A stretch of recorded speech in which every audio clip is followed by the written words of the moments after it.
lleva el primo. Y a veces es por razones comerciales, a veces por razones de trabajo y a veces por razones de propiedad. Pero sí se ven esas líneas de comunicación. Por ejemplo, Ocotlán, Tepa, la Hierbabuena, etcétera, con familias como Pérez Vargas, de la Mora, Navarro, etcétera. Esa línea que se da entre Uquío, Etzatlán y Tepatitlán, y esa línea que se da entre Arandas, Ayochico y Silao, son muy claras. Gracias. Yo, en primer lugar, me parece sumamente interesante la visión que nos ha presentado.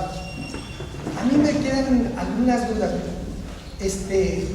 Si uno revisa los censos y los estudios que se han hecho, los datos que hay una conformación racial muy mestiza, muy mestiza.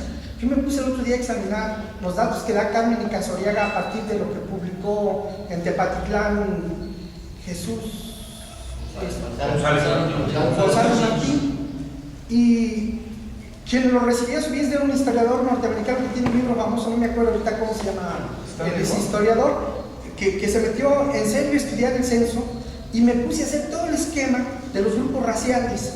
Casi todo Tepa tenía sangre negra, casi todo. ¿Sí? Y por supuesto, así como hablamos de los juicios, es mucho más importante la presencia de negros. Los estudios de Celina Becerra, primero en Jalostotitlán con la geografía del matrimonio y demás, y luego en Lagos de Moreno, tanto Celina Becerra como hay una presencia de la tercera raíz siempre olvidada. Claro, pero eso es propio de todo México y hablamos solamente de cuestión de proporciones. Es evidente y claro que un lugar en donde se logró hacer, por ejemplo, decíamos, una cristiandad, pues no fue producto de los negros, ¿verdad? Fue producto de la mentalidad que se mantuvo de una manera más aislada, de manera proporcional, pero exclusiva. Sí. Pero a la base de la identidad alteña, por ejemplo, el mariachi, Acatica es el ejemplo, que conservó el mariachi de la región alteña, era indio, sí. No era. Y el sureño fue el que triunfó. Y luego, si nosotros vemos la charrería, el trabajo que presenta el maestro Miguel Ángel, que está aquí junto con María Eugenia, ¿se llama? María Eugenia González. Ana Rosa González nos habla del que jinetea el toro y practica eso que va a ser, ¿cómo se llama? El rodeo incluso. La charrería es un mulato, ¿verdad? Y parece ser que detrás de los ovnis está la sangre negra, los estudios de etnomusicología que se han metido por ese camino, y entonces siempre está ignorado. Yo me he metido, yo soy antropólogo, y he tratado de buscar mitología, y la mitología que yo descubrí en la Sierra Norte de Puebla con indígenas nahuas, veo que está bien presente en los Altos de Jalisco, de que es una conformación, ¿cómo se llama?, cultural, muchísimo más compleja, a mi juicio. Indiscutiblemente que yo estoy totalmente de acuerdo con usted de que las características culturales que llevaron a una guerra cristera seguramente tienen su origen en lo que usted nos ha presentado como tesis fundamental, pero que los Altos de Jalisco, en pocas palabras, como toda realidad humana, es mucho más compleja, y que podemos decirle, no se conocía, por ejemplo, ningún documento en lengua náhuatl. Gaby Lalarín buscaba documentos en lengua náhuatl, de repente en el Archivo General de la Nación, y ya publicados en Estados Unidos, yo lo traje de Canadá, documentos en lengua náhuatl sobre Jalostotitlán, San Miguel, San Juan, etcétera, de los indios que publican ahí en lengua náhuatl, que escribieron cartas en lengua náhuatl y que ahora se han publicado por el Colegio de Jalisco. Entonces, en pocas palabras, es que creo que la riqueza cultural es como toda muy grande y muy mezclada, ¿verdad? Si me permite, miren, lo de la lengua náhuatl es perfectamente lógico y claro, porque fue la lengua de evangelización. La lengua náhuatl se comenzó a hablar en esta zona en el siglo XVI y se tradujeron los nombres al náhuatl porque fue la lengua de evangelización, y efectivamente se pretendió que fuera una lengua universal para poder evangelizar. No se podía evangelizar en Coca, Caíta, Guamar, etc. Por otra parte, efectivamente es cierto que hubo grandes diestros indígenas y mulatos en la charrería, pero el caballo aquí no se conocía. Fueron artes traídas con la conquista. Y por otra parte, si nadie ha dicho que aquí no hubo negros ni indígenas, lo único que decimos es que estaban en las doctrinas urbanas y no en las estancias. Yo una cosa que sí quisiera decir es que la lengua náhuatl de los documentos dejados recientemente se ha descubierto que no es el náhuatl del centro, es la lengua tecueche. Pero era náhuatl, es el náhuatl de de origen. ¿verdad? Sí, tecueche, pues esta fue la gran cascada. ¿Alguna otra pregunta? Bueno, yo más que pregunta, quiero felicitar al doctor Don Mariano porque muchas ocasiones me he mandado cuestionarios peor que la Inquisición y siempre ha contestado mis dudas y me ha sacado adelante como cronista de Encarnación, y que creo que es un apoyo muy grande para todas las personas que buscan algo, porque es buscar una aguja en un pajar y él siempre marca las direcciones. Yo en mi caso hice un estudio sobre Encarnación de Díaz, que aunque no fue fundada con comunidades indígenas, tiene un pequeño barrio donde eran trabajadores, no son indígenas, son lo que se llamaban coyotes y lobos, mezclas de indios y negros con un poco de español, mestizados al fin y al cabo, pero es muy poco, no predominó. Un análisis que hicimos sobre el Panteón del Señor de la Misericordia y que el doctor Don Mariano González Leal nos hizo favor de prologar, ahí se demuestra que muchas de las tradiciones y costumbres de la región de los Altos ligados con muertos se lo debemos precisamente al catolicismo traído desde el tiempo de la conquista. Muchas gracias, doctor. Yo les agradezco a ustedes, a Rodolfo y a todos los demás que pues realmente yo digo, este libro pues sí, tiene mucha información, pero esa información no es exclusivamente mía. A usted, Rodolfo, y a muchos otros aquí presentes se les debe muchísimo y se los agradezco públicamente. A ver, por ahí había otra pregunta. Un servidor, Francisco Sandoval, cronista del pueblo de Mixticacán. Un poco más fuerte. Un servidor, Francisco Sandoval, cronista del pueblo de Mixticacán. Es una duda, pero primeramente felicidades. Es una aportación que hace el ingeniero Alfonso Rodríguez, y a ver si está lo cierto, que una de las características, o una de las causas de las características de los Altos, es que posterior a la guerra del Mixtón, inmediatamente en 1542, Tenochtitlán se declara pueblo de indios. Y como se hace como una reserva de los indígenas de la región que se llevan a Tenochtitlán. Y el caso de Mixticacán, aunque ya 10 años antes se había entregado la encomienda a Juan de Zubia, se hace una repartición de mercedes que también alcanza la cabecera municipal con un fondo legal de India. Eso es por nada más Ese caso ocurre, es claro, y ocurre también en los poblados indígenas que fueron sometidos en un principio a las encomiendas y luego a las fundaciones posteriores. El caso de Nochistlán es muy claro, porque donde hubo mayor comunidad española no fue en Nochistlán, sino en Mexticacán. Pero ya después de la independencia, como ocurrió en muchos otros casos, que se fueron por las leyes nuevas del Estado mexicano de 1824, autorizando la venta de bienes que habían pertenecido naturales, se fueron propiciando condiciones para fundaciones sucesivas. En tiempo del virreinato no se autorizó la venta de bienes de comunidades indígenas. Eso ocurrió hasta 1821. Y fue entonces cuando esos pueblos fueron vendiendo los bienes y urbanizándose, aceptando población de otro tipo sin necesidad de hacer la información. Hay un documento, por aquí cito, en donde, por ejemplo, en San Juan de los Lagos, para que un español se avecindara, las autoridades indígenas tenían que aceptarlo en una reunión de cabildo y con votación previa. Claro, perdón, me faltaba uno. Nada más, Tenochtitlán sí tuvo la primera Guadalajara, previo a la guerra del Mixtón. Sucesivamente. Y la declaratoria del pueblo indio no permitía a ningún español entrar, salvo los evangelizados. Como ocurrió en San Juan de los Lagos. Y la otra es,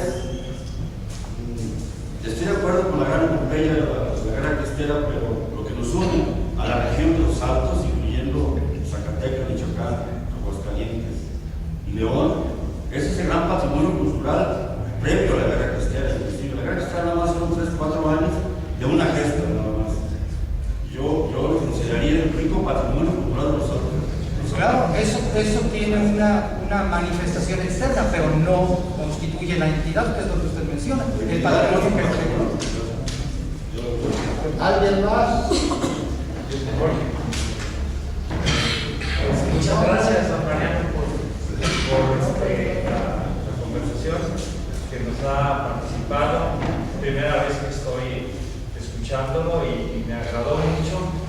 Sin embargo, yo es primera vez que leo su libro, algunos de los apellidos que me interesaron. Y hay algo que a mí siempre me ha llamado la atención, es como algo intuitivo. ¿Qué es lo que atrajo a los españoles que vinieron aquí?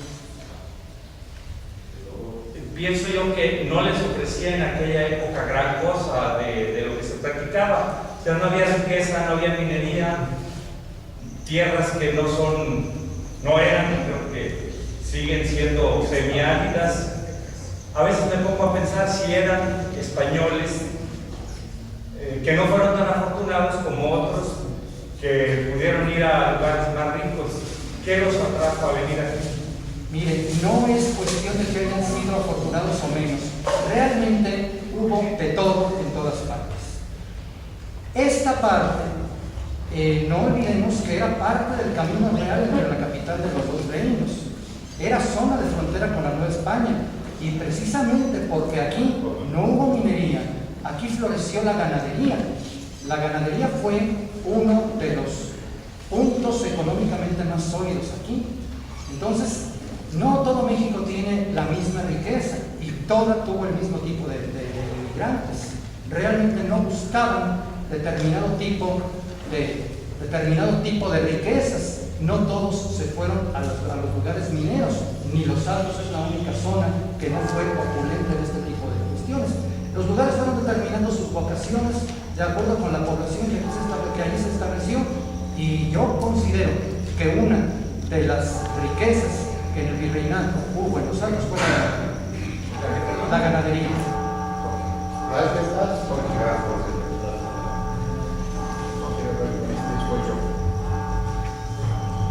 Mi nombre es Jesús Gutiérrez, vengo de Cañas de Obregón, y ahí tenemos a través de la historia oral el asunto de la Plaza de Toros, considerada la más antigua de América. Bueno, no hay pruebas de inquietud, no sé qué puede haber luces sobre ese edificio. Indudablemente la arquitectura y las características sí son del siglo XVII. Yo no podría decir si es la más antigua de América porque no conozco ningún documento que así lo vale. Que es de las más antiguas, que hay una tradición en ese sentido, es absolutamente válido. Y como la tradición es una fuente importante en la investigación histórica, cuando no está desmentida por otro tipo de conclusiones, pues no podríamos decir que no. Otra más, ¿no? Tocaron el asunto cristero en Los Altos, que como un patrimonio Maya de México, Cañada de Obregón tiene ahí una venta no cristera muy significativa. Y en los documentos de los archivos hay muchísima información sobre eso. Así es. No se distinguió la cristiana. Más bien fue como al revés. Sí, así es. Yo no soy quien puede interpretar eso, nomás digo que Sí, no, el archivo histórico de hay lugares que más y hay lugares que menos. Por ejemplo, Aguascalientes tampoco participó mucho porque ahí había una gran cantidad de presencia federal por el ferrocarril. Es decir, cada lugar va presentando sus características específicas. Hablamos, no se puede más en tan poco tiempo, de una característica de carácter más o menos general, pero no de las especificidades de cada punto. Gracias. Miguel Ángel. Gracias, licenciado Jorge. A nombre de los cronistas de la región de Los Altos, permítanme agradecer a usted, licenciado Jorge Humberto Romo Barba, las atenciones que ha tenido para los cronistas, a Juan José Ramírez Ibarra y a Ricardo Rodríguez Camarena, tanto de nuestros pueblos como organizadores de esta conferencia del doctor don Mariano González Leal. A usted, querido amigo doctor don Mariano González Leal, su presencia acá. Muchas gracias por estar aquí con nosotros, con toda su familia, incluidos estos 7 libros rojos que están adelante. Muchas gracias, doctor, es un placer siempre tenerlo acá. Y aprovecho también para 2 cuestiones, con el ánimo de seguir discutiendo estos asuntos. Me parece genial la manera como nos ha planteado la propuesta. Comparto el punto de vista de mi amigo el doctor Alfonso Reynoso Rábaro. Sin embargo, don Mariano de Cristiano fue un movimiento propio de la región. Y después de escucharlo, tal parecería que fue un un movimiento que se generó, germinó y se solidificó solo aquí. Y luego, la cristiada en la región, al menos en alguna parte, fue una respuesta, o podríamos interpretarlo como respuesta, a las reformas estatales por la propiedad de la tierra, que estaban chocando con lo que desde la colonización en la región de los Altos se había llevado como una forma de vida, que era la propiedad privada y de propiedades pequeñas, de pequeños propietarios, y chocaba con los impulsos de deslatifundizar el país. Son mis dos comentarios, le agradezco mucho. Al contrario, yo lo agradezco mucho y estamos absolutamente de acuerdo. La cristiada no fue un fenómeno exclusivamente andino, pero indudablemente tuvo aquí mayor presencia que en otras partes. Y de los ideólogos y de los líderes, no solo de la cristiada, sino de los movimientos políticos que luego surgieron, pues también hubo algunos artenos que participaron, por ejemplo, Juan Ignacio Padilla y Manuel Cermeño, ideólogos del sinarquismo. Entonces, si bien no es un fenómeno exclusivo, ni es un fenómeno exclusivamente ideológico, pero sí hay una proporción importante en la participación alteña, y sí hay una participación importante en el ideario creado por personas o manifestado o expresado por personas que tenían la mentalidad alteña. No es exclusivo de ninguna manera, pero sí hay una presencia. Gracias. ¿Alguien más, señores? Paco. Mi nombre es Francisco Calabarra, cronista de Totatitlán. Yo quisiera poner algo en el aire. He leído algunos trabajos de todos los compañeros cronistas y ninguno se ha enfocado a una problemática que día a día está entrando en la meseta de los Altos, que es la migración del sureste hacia la zona, a esta zona, y ya se está integrando en la sociedad. Yo pongo esta a su consideración para hacer una serie de estudios, porque ya están afectando política, social y económicamente a la región de los Altos. Lo aceptamos el fenómeno porque están viniendo a hacer los trabajos más pesados, que son los trabajos en el agave, los trabajos en el campo, pero ya se están integrando de alguna forma en la sociedad y necesitamos estudiar cuáles van a ser las reacciones de esta nueva coyuntura que se presenta social, política y económica en la región. Pues ese es un tema de estudiar y es sumamente importante mencionar y estudiar.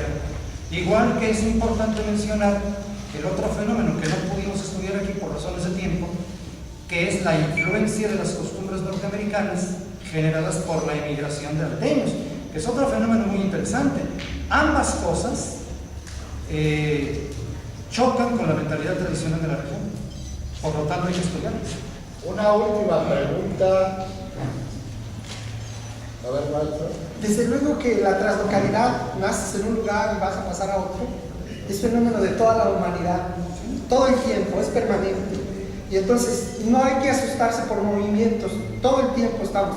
Así como decimos, el sureste, también nosotros podemos ver hacia Jalostotitlán y San Juan de los Lagos, con todas las granjas avícolas también, que viene mucha gente de la región de Tehuacán, porque saben hacer jaulas, desde que los Romero en Tehuacán, Puebla, construyeron, levantaron sus granjas avícolas.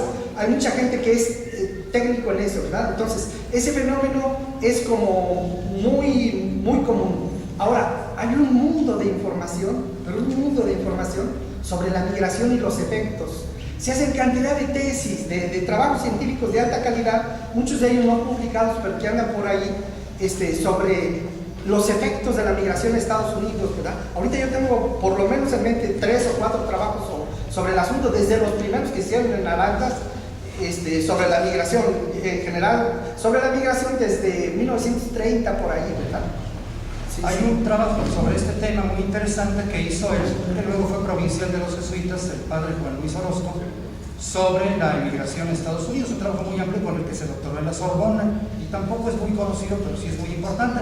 Pero sí me parece importantísimo lo que mencionaba el maestro Alcalá, que hay que estudiar, ¿no?, en cuanto a los efectos que obviamente se producen. Finalmente, nuestro coordinador de cronistas, algo se le quedó en la bolsa. Sí, algo más a raíz de esto que estaban comentando ustedes ahora, la explotación de agave que exige mano de obra para trabajos muy rudos en la región de los Altos, en una región donde la gente está viviendo en los Estados Unidos y que requiere personas para trabajar en esa rudeza de trabajo en explotación de agave. Recientemente, estamos hablando de 30 años, pide gente que viene sobre todo de Chiapas, Zoques y Celtales, y de Oaxaca, de algunas etnias, porque para ellos Jalisco es el norte que para los salteños tenemos en California. Y es un trabajo hecho de una manera muy ardua por el doctor José de Jesús Hernández López, cronista de Arandas. Señores, muchísimas gracias a todos por su asistencia. En una forma muy especial al doctor y maestro don Mariano González Leal, que seguramente no será la última vez que esté en Valle de Guadalupe. A nuestro presidente municipal Álvaro, muchas gracias. Al licenciado y notario don Cayetano y a José Luis, coordinador de los cronistas de los Santos. Gracias a todos ustedes.